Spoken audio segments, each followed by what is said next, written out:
Party పరంగా బీసీలకు 42% రిజర్వేషన్లు కల్పించి పంచాయతీ ఎన్నికలు నిర్వహించాలని తెలంగాణ కేబినెట్ నిర్ణయించింది.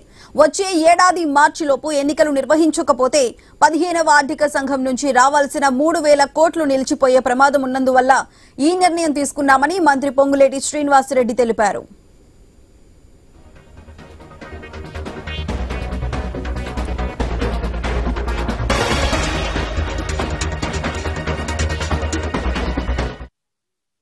ఫైట్ చేస్తూనే ఏదైతే 15th ఫైనాన్స్ కమిషన్ నుంచి రాష్ట్రానికి రావాల్సిన లోకల్ బాడీస్ కి రావాల్సిన సుమారు 3000 కోట్లు ఈ మార్చితో అవి ల్యాప్స్ అయిపోయే పొజిషన్ ఉంది. దాన్ని దృష్టిలో పెట్టుకొని పార్టీ పరంగా బీసీ సోదరులకి 42% రిజర్వేషన్లో సీట్లు అలాట్ చేస్తూ మొదట గ్రామ పంచాయతీ ఎన్నికలు నిర్వహించాలని ఈ రోజు కేబినెట్ నిర్ణయించడం జరిగింది. డిసెంబర్లోనే పంచాయతీ ఎన్నికలను పూర్తి చేసేందుకు కసరత్తు ప్రారంభించాలని కేబినెట్ నిర్ణయించింది. అందుకు అవసరమైన ఏర్పాట్లు చేయాలని అధికారులను ఆదేశించింది.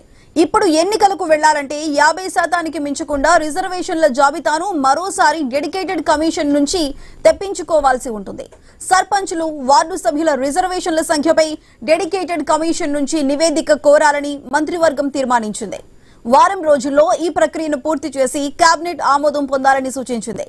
బీసీ రిజర్వేషన్లపై కోర్టుల్లో తీర్పులు కొలిక్కి వచ్చిన తర్వాతే ఎంపీటీసీ, జెడ్పీటీసీ, మున్సిపల్ ఎన్నికలపై నిర్ణయం తీసుకోవాలని మంత్రివర్గ సమావేశంలో సుదీర్ఘంగా చర్చించిన తర్వాత నిర్ణయం తీసుకున్నామని మంత్రి పొంగులేటి తెలిపారు.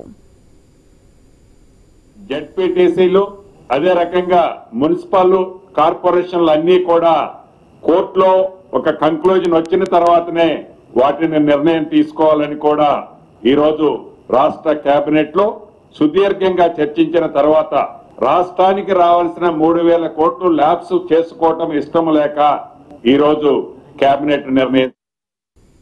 డిసెంబర్ 7 నాటికి ప్రభుత్వం ఏర్పడి 2 ఏళ్లు పూర్తి కావస్తోంది. ఈ సందర్భంగా ఫ్యూచర్ సిటీలో వచ్చే నెల 8, 9 తేదీల్లో తెలంగాణ రైజింగ్ గ్లోబల్ సమిట్ 2047 ను ఏర్పాటు చేయాలని నిర్ణయించింది. డిసెంబర్ 9న తెలంగాణ రైజింగ్ 2047 విజన్ డాక్యుమెంట్ విడుదల చేస్తామని మంత్రి పొంగులేటి తెలిపారు. పూర్తయితున్న సందర్భంగా 8th, 9th నాడు గ్లోబల్ సమ్మిట్ ని ఏర్పాటు చేయాలని, దానికి కావలసిన ఏర్పాట్లన్నీ యుద్ధ ప్రాతిపదిక మీద పూర్తి చేయాలని, అదే రకంగా డిసెంబర్ 9 నాడు తెలంగాణ రైజింగ్ 2047 విజన్ డాక్యుమెంట్ ని కూడా ఆవిష్కరించాలని రాష్ట్ర కేబినెట్ ఈరోజు కేబినెట్ లో నిర్ణయం తీసుకోవడం జరిగింది.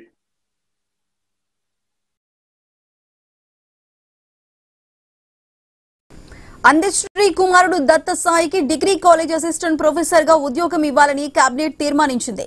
జై జై హే తెలంగాణ గీతాన్ని ప్రతి పాఠ్య పుస్తకం మొదటి పేజీలో ముద్రించాలని నిర్ణయించింది. అందశ్రీ స్మృతివనం ఏర్పాటు చేయాలని తీర్మానించింది. హైదరాబాద్ ఇండస్ట్రియల్ ల్యాండ్స్ ట్రాన్స్ఫర్మేషన్ పాలసీకి కేబినెట్ ఆమోదం తెలిపింది.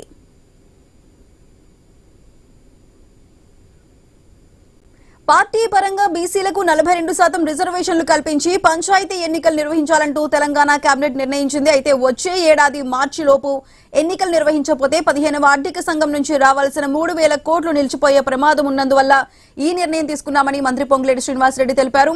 అయితే దీనికి సంబంధించి పూర్తి సమాచారం మా ప్రతినిధి స్వామి అందిస్తారు. స్వామి, చెప్పండి, నిన్న తెలంగాణ కేబినెట్ లో సంబంధించి పలు కీలక అంశాల్లో అయితే నిర్ణయాలు తీసుకున్నట్లు మంత్రి పొంగులేటి కూడా స్పష్టం చేశారు. మరి దానికి సంబంధించి ఫుల్ డీటెయిల్స్ ఏంటి?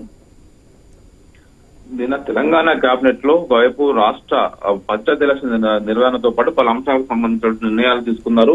ప్రధానంగా ఇందులో లోకల్ బాడీ ఎలక్షన్ సంబంధించి ఎంపీటీ, జెడ్పీటీ ఎలక్షన్ పక్కన పెట్టి కేవలం పంచాయతీ ఎలక్షన్ నిర్వహించాలని చెప్పి డిసైడ్ అయ్యారు. ఇందులో సర్పంచ్ ఎలక్షన్లు, వార్డు మెంబర్ ఎలక్షన్స్ డిసెంబర్ లోపు కంప్లీట్ చేయాలని ఒక నిర్ణయానికైతే రాష్ట్ర ప్రభుత్వం వచ్చింది. దీంతో పాటు పలు కీలక అంశాలను రాష్ట్ర ప్రభుత్వం కేబినెట్ లో చర్చించింది.